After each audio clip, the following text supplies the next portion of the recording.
Teknologi apapun bentuknya, apakah sekarang itu eranya AI Iya, betul misalnya, sekali. itu adalah alat ya, bukan tujuan. Jadi alat itu harusnya kita gunakan untuk membantu kita mendapatkan tujuan kita. Tapi kalau salah menggunakan alat ini atau teknologi ini, maka yang terjadi mungkin malah sebaliknya. Secara umum visi kita sangat besar ya, sangat jauh. Kita mau menjadi fakultas kedokteran yang terkemuka di level nasional maupun internasional. Tentunya karena kita adalah fakultas kedokteran yang berada di bawah Universitas Islam Sultan Agung, sehingga nilai-nilai keislaman, budaya akademik harus juga berlandaskan Islami. Assalamualaikum warahmatullahi wabarakatuh. Selamat datang di podcast Faktiva TV. Senang sekali saya Amalia Hasna dapat menemani pemirsa pada episode kali ini. Pada episode kali ini kita akan membahas sebuah pertanyaan yang sangat-sangat besar, yaitu masih relevankah kuliah kedokteran di era digital seperti saat ini yang serba instan? Baik, telah hadir bersama kita Dekan Fakultas Kedokteran Unisula, beliau Bapak Dr. Eko Setiawan, SPB. Selamat siang Bapak, bagaimana kabarnya hari ini? Baik. Oke, alhamdulillah Bapak datang ke sini dalam keadaan baik. Baik, sebelum kita membahas lebih dalam mengenai tema kita hari ini, boleh Bapak ceritakan secara singkat latar belakang pendidikan dan perjalanan karir Bapak sehingga dipercaya menjadi Dekan Fakultas Kedokteran Unisula. Baik, terima kasih atas perkenalannya yang sangat baik. Pertama, saya saat ini adalah Ketua Program Studi Magister Ilmu Biomedis Fakultas Kedokteran Unisula dan insya Allah akan menjabat sebagai Dekan Fakultas Kedokteran Unisula per 1 Februari 2026 tahun ini. Jadi tidak ada 1 bulan lagi ya. Latar belakang saya adalah seorang dokter spesialis di bidang bedah. Jadi sehari-hari pekerjaan saya ya operasi ya, poli, operasi, dan juga saya dapat latar belakang pendidikan doktoral di bidang biologi molekuler dengan konsentrasi di bidang stem cell. Jadi selain saya sebagai seorang klinisi dokter bedah, saya juga sehari-hari banyak riset dan menjabat sebagai Ketua Program Studi Magister Biomedik, dan kita punya 3 peminatan, yaitu peminatan estetika agar orang tampak cantik terus ya. Yang kedua di bidang anti-aging, ya, orang takut tampak tua. Dan juga yang ketiga kita punya peminatan di bidang stem cell. Dan program studi Magister Biomedik FK Unisula itu termasuk yang mendapat banyak prestasi ya di level nasional maupun beberapa penghargaan ya di internasional. Dan ke depan Fakultas Kedokteran Unisula insya Allah akan lebih maju lagi. Ya. Jadi demikian kira-kira sekilas perkenalan saya. Oke, baik. Luar biasa sekali pengalaman pendidikan dan karir dari Dr. Eko ini. Baik Bapak, langsung saja kita memasuki ke pertanyaan yang pertama, yaitu apa visi utama dari Fakultas Kedokteran Unisula dalam mencetak lulusan dokter di tengah tantangan global dan perkembangan teknologi medis saat ini? Baik, secara umum visi kita sangat besar ya, sangat jauh. Kita mau menjadi fakultas kedokteran yang terkemuka di level nasional maupun internasional. Tentunya karena kita adalah fakultas kedokteran yang berada di bawah Universitas Islam Sultan Agung, sehingga nilai-nilai keislaman, budaya akademik harus juga berlandaskan Islami. Jadi tantangannya ke depan di era globalisasi ya, tadi digitalisasi serba instan, kita tidak ada lagi boundaries, artinya batas-batas itu, batas-batas regional itu udah hampir tidak ada. Jadi harapannya visi Fakultas Kedokteran Unisula untuk menjadi fakultas kedokteran terkemuka itu sinkron sebenarnya dengan perkembangan teknologi yang ada. Begitu, baik. Mbak. Oke Bapak, selanjutnya kemudian apakah digitalisasi ini itu menjadi sebuah tantangan besar atau malah justru menjadi peluang untuk mencetak dokter yang unggul dan beretika? Baik. Teknologi apapun bentuknya, apakah sekarang itu eranya AI Iya, misalnya, betul sekali. itu adalah alat ya, bukan tujuan. Jadi alat itu harusnya kita gunakan untuk membantu kita mendapatkan tujuan kita. Tapi kalau salah menggunakan alat ini atau teknologi ini, maka yang terjadi mungkin malah sebaliknya. Betul sekali, malah menjadi penghalang ya Pak. Malah kalau menjadi salah. penghalang. Jadi unik ya, di Fakultas Kedokteran, kita teknologi itu hanyalah alat, karena purpose-nya atau tujuannya kan tetap kita interaksi dengan manusia. Dalam hal ini pasien kita manusia kan. Iya. Jadi walaupun teknologi itu berkembang dengan sangat cepat, tetapi ada yang tidak bisa terdisrupsi oleh teknologi, yaitu komunikasi interpersonal, bagaimana kita bersosialisasi, bagaimana empati gitu. Nah, lalu di mana letaknya digitalisasi? Tentu mempermudah kita untuk mendapatkan informasi. Dulu zaman saya waktu masih mahasiswa S1 Fakultas Kedokteran, kita sulit sekali mendapatkan sumber-sumber ilmu pengetahuan ya. Kita harus ke perpustakaan, kita harus buka buku teks ya yang tebal. Sekarang kita bisa mendapatkan bahan-bahan itu mungkin 10 atau 20 kali lebih cepat ya. Ya Bapak, tinggal ketik saja Tinggal sudah ketik muncul sudah semuanya keluar. ya. Nah, PR-nya adalah bagaimana kita kritikal terhadap sumber-sumber yang ada. Sehingga karena sumbernya banyak, maka kemampuan kritis kita terhadap sumber-sumber yang ada itu penting sekali. Iya, betul. Nah, itulah yang akan didapatkan kalau berkuliah di Fakultas Kedokteran Unisula. Oke Bapak, setelah tadi membahas visi dari Fakultas Kedokteran Unisula, sekarang apa keunggulan Fakultas Kedokteran Unisula yang membedakan dari Fakultas Kedokteran di univ-univ lainnya? Baik. Fakultas kedokteran sekarang di Indonesia sangat banyak ya. Sangat banyak. Tapi Fakultas Kedokteran Unisula, kami sangat yakin ya bahwa kita bisa maju ya. Kenapa? Yang pertama adalah usia. Fakultas Kedokteran Unisula itu berusia lebih dari 60 tahun.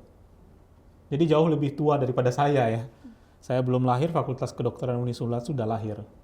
Tentu dengan keunggulan usia yang tadi termasuk Fakultas Kedokteran swasta tertua ya di Pulau Jawa, itu menjadikan kita punya pengalaman yang lebih dalam ya dalam mendidik lulusan-lulusan yang sudah teruji lah di mana-mana menempati posisi-posisi yang baik ya. Gitu. Itu yang pertama adalah dari pengalaman. Yang kedua pastinya fasilitas. Kita berada di wilayah akademik ya yang kita lihat sekarang Unisula luar biasa megahnya dengan pembangunan yang sangat pesat. Tentu itu integrasi antara Unisula, Fakultas Kedokteran di dalamnya, kemudian rumah sakit pendidikan yang ada di dalam satu kompleks, itu adalah salah satu keunggulan kita. Karena banyak fakultas kedokteran yang mungkin rumah sakit pendidikannya tidak ada di komplek itu gitu. Jadi kita nggak usah jauh-jauh ya. Kita udah punya fakultas kedokteran dan gedungnya bagus, punya kampus yang fasilitasnya lengkap, dan punya rumah sakit yang juga dipercaya oleh pasien-pasien. Jadi media atau wahana pendidikan kita sangat cukup untuk mencetak dokter yang baik. Oke, baik. Ya. Baik Bapak, selanjutnya karena tadi sudah disebutkan beberapa keunggulan dari Fakultas Kedokteran Unisula, selanjutnya yaitu di tengah persaingan yang semakin ketat tentunya sekarang ini banyak fakultas atau banyak univ-univ di Indonesia ini yang telah membuka fakultas kedokteran. Nah, seperti itu. Nah, di tengah persaingan yang semakin ketat ini, strategi apa yang dilakukan oleh Fakultas Kedokteran Unisula untuk terus meningkatkan kualitas lulusan dari Fakultas Kedokteran Unisula sendiri? Baik, yang pertama yang kita harus pupuk adalah semangat optimisme. Kenapa semangat optimisme itu penting? Karena keberhasilan kita itu ditentukan oleh mindset kita. Ya, betul. Jadi kalau kita optimis, apa yang terjadi di sekitar kita dengan banyaknya universitas yang membuka fakultas kedokteran itu tidak membuat kita menjadi pesimistik ya. Justru itu challenge, adalah tantangan bagi kita, dan juga itu bisa kolaboratif ya. Jadi kita sangat yakin bahwa Fakultas Kedokteran dengan semangat optimisme yang ada itu bisa memicu semua sivitas akademika, ya, tidak hanya dosennya, pasti tenaga pendidiknya, tenaga kependidikannya dan mahasiswanya untuk menyongsong masa depan yang lebih baik. Yang kedua tentu peningkatan fasilitas-fasilitas. Kita punya fasilitas computer based test yang lengkap ya. Jadi kalau kita lihat sekarang di belakang rumah sakit ada gedung besar Fakultas Kedokteran, itu judulnya Integrated Biomedical Laboratory. Itu dibangun oleh Yayasan Badan Wakaf Sultan Agung untuk memfasilitasi agar mahasiswa kita tuh mendapat pengetahuan laboratorium yang lengkap. Jadi fasilitasnya bagus, misinya bagus, dan tentunya juga tenaga-tenaga pengajar kita itu terdiri dari orang-orang yang kompeten di bidangnya ya, meliputi guru besar serta orang-orang yang memang concern dan fokus ya, dosen-dosen yang fokus dan concern di bidangnya masing-masing. Oke, luar biasa sekali Fakultas Kedokteran Unisula. Oke, selanjutnya apa Bapak nilai yang tidak pernah bisa digantikan oleh teknologi dalam profesi dokter? Ya, nilai yang tidak bisa digantikan tuh nilai empati. Betul, empati. Empati itu bagaimana kita bisa merasakan perasaan orang lain. Jadi nilai itu terus-menerus dipupuk ya, bukan hanya kedokteran sebenarnya, nilai-nilai universal.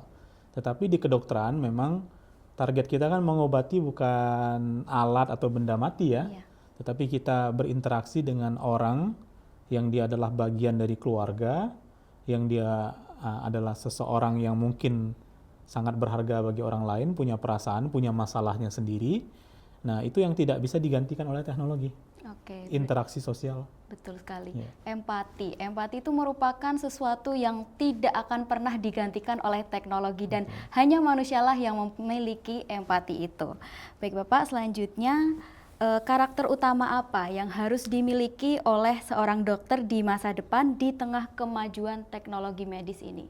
Ya, nilai-nilai universal yang dicanangkan dan dibuat pondasinya oleh pendiri kedokteran dari ribuan tahun yang lalu itu tidak pernah berubah sebenarnya. Jadi nilai-nilai kemanusiaan, nilai-nilai sosial, kalau di dalam Islam ya akhlakul karimah ya. Kalau di Unisula ada budaya akademik Islami, ada birrul walidain, bagaimana kita menghormati yang tua dan menyayangi yang muda ya. Jadi nilai-nilai itulah yang tidak akan pernah bisa digantikan. Oke. Ya. Oke, baik Bapak. Ada satu pertanyaan lagi Bapak. Di zaman sekarang ini mungkin banyak teman-teman mahasiswa atau teman-teman calon mahasiswa yang memiliki mimpi untuk menjadi seorang dokter. Namun mereka itu terhalang di biaya pendidikannya Bapak. Nah, dari Bapak ini bagaimana? Apakah ada solusi? Baik, alhamdulillah Fakultas Kedokteran Unisula saya rasa dengan kualitas yang tadi saya sebutkan ya, itu biaya pendidikannya affordable, terjangkau ya, terjangkau. Kemudian yang kedua kita punya jalur-jalur prestasi ya untuk masuk ke Fakultas Kedokteran Unisula ya, dan itu juga membantu bagi teman-teman yang mungkin berminat di Fakultas Kedokteran dan punya prestasi bisa untuk menggunakan fasilitas ini gitu. Oke, baik. Ya. Selain dari jalur prestasi tersebut, apakah ada jalur lain Bapak? Ya, pastinya banyak ya jalur-jalur beasiswa yang lain ya. Dan kita sangat senang sebenarnya mendapatkan mahasiswa yang high quality tadi ya, yang berkualitas. Insya Allah ada jalannya. Oke, baik.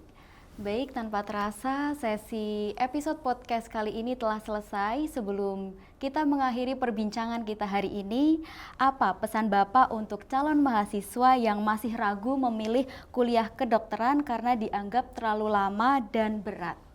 Wah, saya rasa jangan ragu-ragu ya. Kesempatan tidak datang 2 kali ya.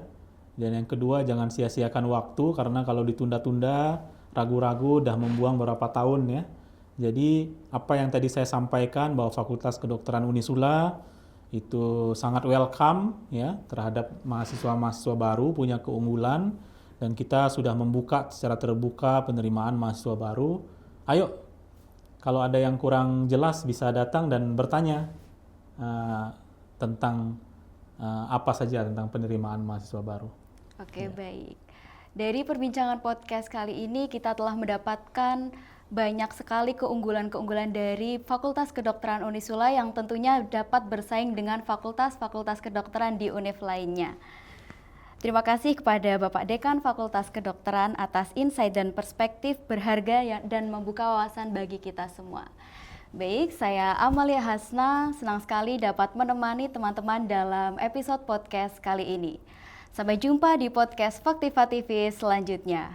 See you. Wassalamualaikum warahmatullahi wabarakatuh. Waalaikumsalam warahmatullahi wabarakatuh.